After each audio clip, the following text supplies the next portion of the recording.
Yeah, some grass. Playground, empty. I don't know if you can hear that curious electrical buzz. I don't know if that's mosquitoes or some relative of mosquitoes or some device to actually put the mosquitoes off. It's everywhere. It seems to go past your ears and things, so it's not crickets or anything on the ground. I don't know. I know absolutely nothing. Anyway, why am I here and where is it?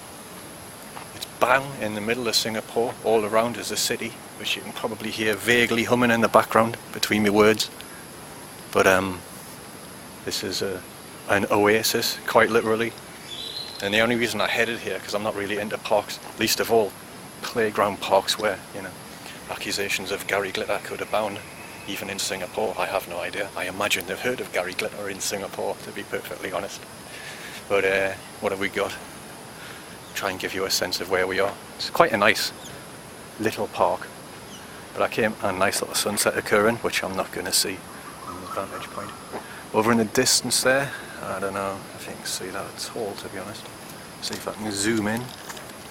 That's the right in the distance there. Terrible focus, I know, but that's the looming large, ever looming large financial district up in the background there. It's absolutely massive. You won't get a sense of its scale from here, no doubt, unfortunately. I say unfortunately, after a while it kind of gets on your nerves. But yeah, I just had to find a place somewhere to sit, because you can just walk for hours, you could walk for days around central Singapore, and it gets a bit samey. I'm being bitten by tiny ants. See, you see that? Little bastard up there. Ow, get off. Don't like to swat insects or anything, but they do annoy us when they bite us. That really hurts.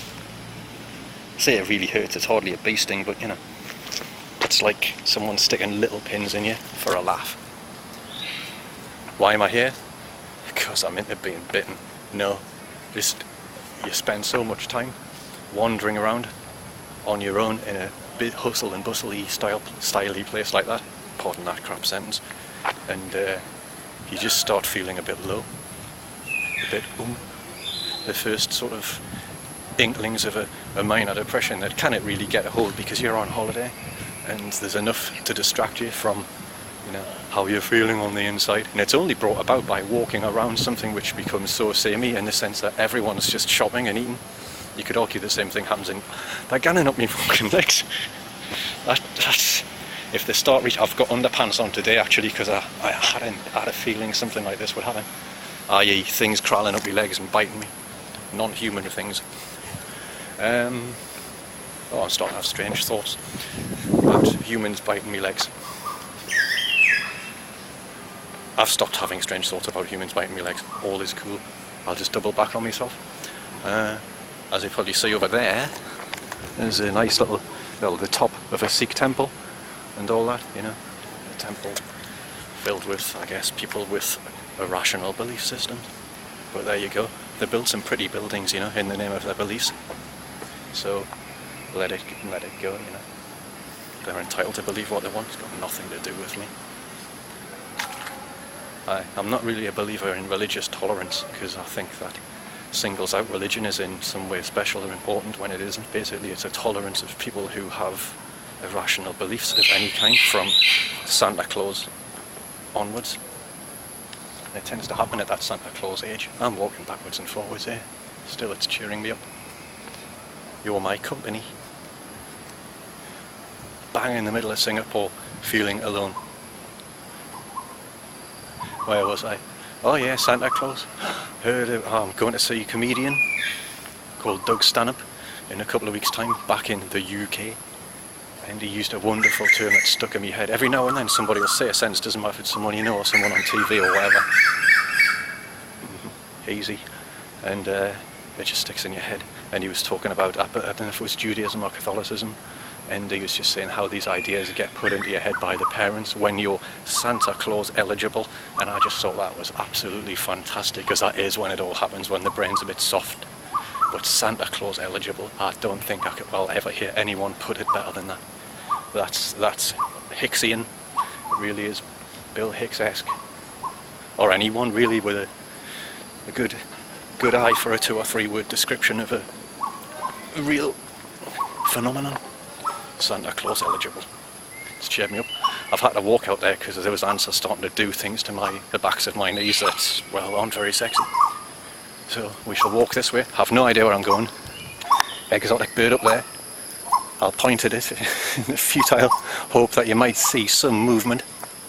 Interestingly enough, you know, a bit evolved from reptiles.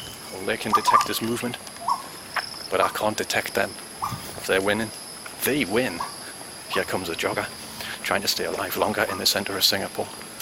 Oh, now you can probably see the right up there in the distance. If I zoom in, that's the very tops of it all. Very tops. Maybe I should buy a video camera. Oh, now there's possibly my favourite building in the centre. Oh, it's a pity I won't be able to focus on it because I've got it on near focus. But that one over there, it's this beautiful, beautiful Art Deco building. I don't believe it was built in the 50s at all, but it has a lovely look about it. Again, what you might notice is, apart from being outrageously peaceful for the centre of Singapore, it also just has a very safe air about it, you know. No one's up to out. No one stares at you that much, even if you are talking to a box. Talking to a box. So I don't know if this is or that was Mount Emily Park. And you've got to watch for things like this falling out of the trees, landing on your head, helping you discover the principles of gravity.